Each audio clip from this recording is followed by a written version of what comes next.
இந்த அலங்கார மேடையில் இவ்வளவு முழங்க அல்ல பகலும் அயராத உழைத்து வரும் எனது அறநிலை கற்ற அனைத்து உள்ளத்திற்கும் நன்றி நன்றி நன்றி. அந்த வணக்கம் வணக்கம் வணக்கம்.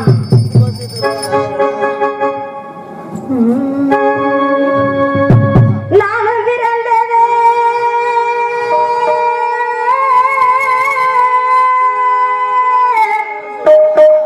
ராமநாடே ராமநாடே ராமநாடே.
அன்பனை வணங்கிவிட்டு அதற்கு பின்பு நமது கதைக்கு போவோமா?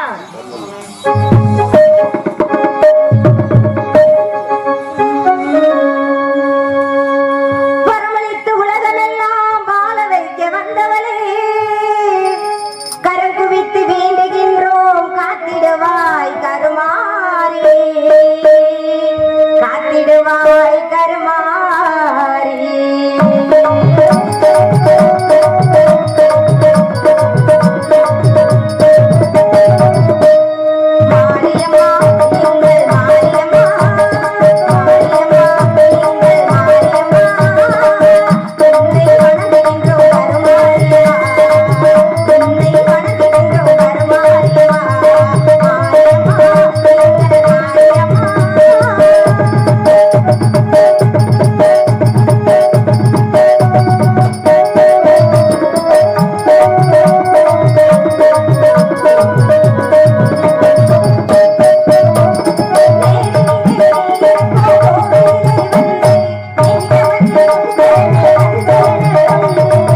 இருக்கின்றது தெரியுமா?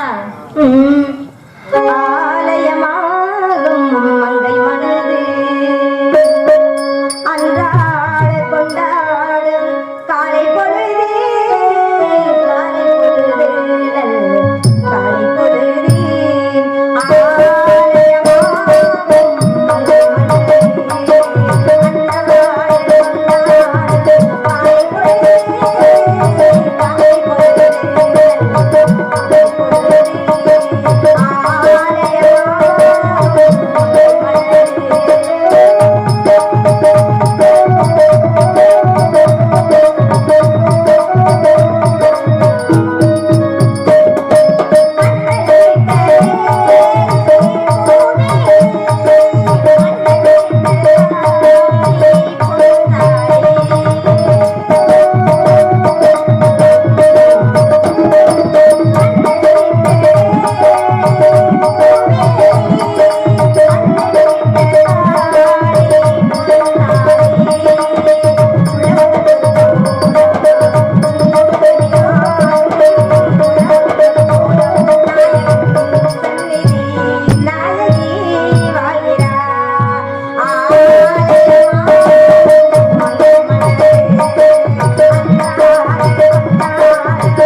சேதுபதி மகள் வெள்ளையம்மாள்.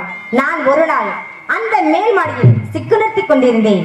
அப்பொழுது பாஞ்சி சிறுமிட்டு வந்த ஒரு போர் வீரர் அவள் இமர்க்கமாக வந்தார். அப்பொழுது அவர் மீது ஆசைப்பட்டு, ஆகா இப்படிப்பட்ட வீரர் எங்கும் இல்லை என்று எண்ணி அவர் பின்தொடர்ந்து சென்று வந்து அவரை வழிமறித்தேன். அப்பொழுது அவர் கேட்டார், ஏ பெண்ணே, ஏன் என்னை வழிமறிக்க என்று கேட்டார். அதற்கு நான் தெரிவித்தேன், சுவாமி அவத்தனை கிட்ட ஆளுதை விட இந்த சமத்தனை கட்டி சாவதுமே என்று எண்ணி அவர் பின்தொடர்ந்து சென்று வந்து அப்பொழுது எனது மாமன்மார்கள் என்னையும் எனது கணவரை பாஞ்சி கழித்து சென்று எனக்கும் எனது கணவருக்கு திருமணம் முடித்து பற்பல சீர்வரிசைகள், மாட மாளிகை, கோடை கோபுரங்கள் அத்தனை கொடுத்தார்கள். அது மட்டும் இல்லாமல் எனது கணவருக்கு வல்லூரி சேவலை பரிசாம் கொடுத்து எனக்கு கண்ணீரை சேவலை பரிசாம் கொடுத்து எங்களை வல்லநாட்டுக்கு அனுப்பிவிட்டார்கள். எங்களது திருமணம் முடிந்து 6 மாத காலமாகின்றது. அன்றிலிருந்து இன்று வரை எனது கணவர் இந்த வல்ல நாட்டில் ஒரு சிற்ற அரசனாக வாழ்ந்து வருகின்றார்.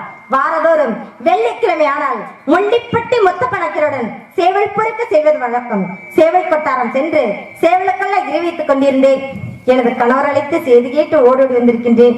இப்பொழுது இதோ எனது கணவர் எதிர்பார்க்கின்றேன்.